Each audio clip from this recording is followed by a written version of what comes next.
প্রারব্ধ সকলকে ভোগ করতে হবে।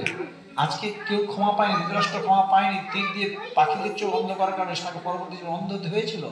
দ্রৌপদী ক্ষমা পায়নি, তার প্রারব্ধ তাকে পেতে হয়েছিল 100 জন পূর্বে। সেরকম 100টা কচ্ছপের ডিমকে নষ্ট করেছিল, তাকেও শুদ্ধ আজকে 100টা পুত্রকে হারাতে হয়েছিল। বলছে কেউ কখনো তার প্রারব্ধকে খণ্ডন করতে পারবে না ভক্তি দিয়ে। অল্প হলেও তাকে পেতে হবে। ভগবানও পর্যন্ত সেখান থেকে মুক্তি পায়নি, তার প্রারব্ধ তাকে 14 বছরের জন্য বনবাসে যেতে হয়েছিল কিনা? ভগবানকেও অনেক প্রারব্ধ পেতে হয়। বলছে এই জন্য কখনো আমাদের চিন্তা করা উচিত নয় যে ভক্তি জীবনে এলে এত যদি দুঃখ হয়, এত যদি কষ্ট হয়, আমরা ভক্তি জীবন পরিত্যাগ করে বরং সাধারণভাবে থাকবো। যেটা দ্রৌপদী বলেছিল, হে রাজা যুধিষ্ঠিরকে বলেছিল যে ধর্মগুলিকে এই দুঃখ, এই কষ্ট। আজকে প্রাসাদে বসে বসে, রাজভবনে বসে বসে চর্বচস্বলেজ্জপীয় 56 ভোগ খাচ্ছে, আছে রাজভবনে খাচ্ছে ভোগ, আমরা আছি বনে খাচ্ছি ক্ষুদণ্ড। কাঁদতে কাঁদতে দ্রৌপদী যখন এই কথা বললো, যুধিষ্ঠির মহারাজ বলতে তাহলে তুমি ধর্ম করো না। তুমি যদি মনে করো যে রাজভবনে থাকবে তাহলে যাও অধর্ম করবে, যাও। তুমি যদি মনে করো যে চর্বচস্বলেজ্জপীয় 56 ভোগ করবে, অধর্ম করো। ধর্ম করে কোনো এই চিন্তা করা উচিত নয় যে আমরা ভালো থাকবো, ভালো খাবো।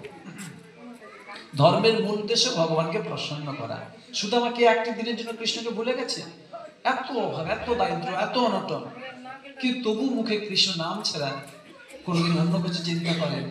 কখনো কেঁদে কৃষ্ণকে দোষারোপ করেনি যে কৃষ্ণ তোমার সেবা করছি, পূজা করতে এত দুঃখ দাও কেন? কেন বাড়িতে এতদিন এত উপবাস করতে হয়? ছেলেমেয়েরা কেন খেতে পাচ্ছে না?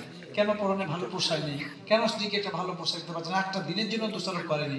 বরং যখন ফিরে এসেছিল কৃষ্ণ, সুদামা যখন কৃষ্ণের কাছ থেকে ফিরে এসেছিল, দেখে অবাক হয়ে গেছিল। রাজভবন দেখে এত সোনা দানা দেখে অবাক হয়ে গিয়ে এবং পালিয়ে যাচ্ছিল যে না না, সোনা আমি নেবো না। তাহলে কৃষ্ণকে ভুলে যাবো।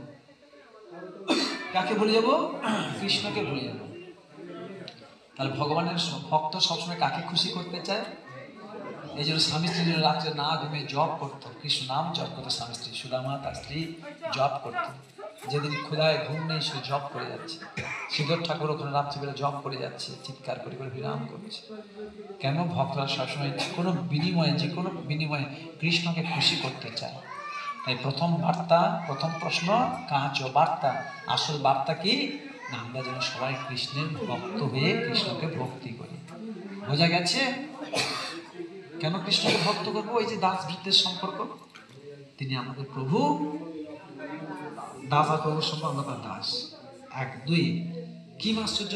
সবচেয়ে আশ্চর্য কি না, চোখের সামনে মরতে দেখেও আমরা মৃত্যুর প্রস্তুতি নিচ্ছি না। মৃত্যুর প্রস্তুতি না নেওয়াটা সবচেয়ে আশ্চর্য। বাঁচার জন্য কি সুন্দর পাথর বসানো ঘর বাড়ি, নকশা ঘর বাড়ি, কত ডেকোরেটিভ। তাহলে মৃত্যুর প্রস্তুতি কি আছে?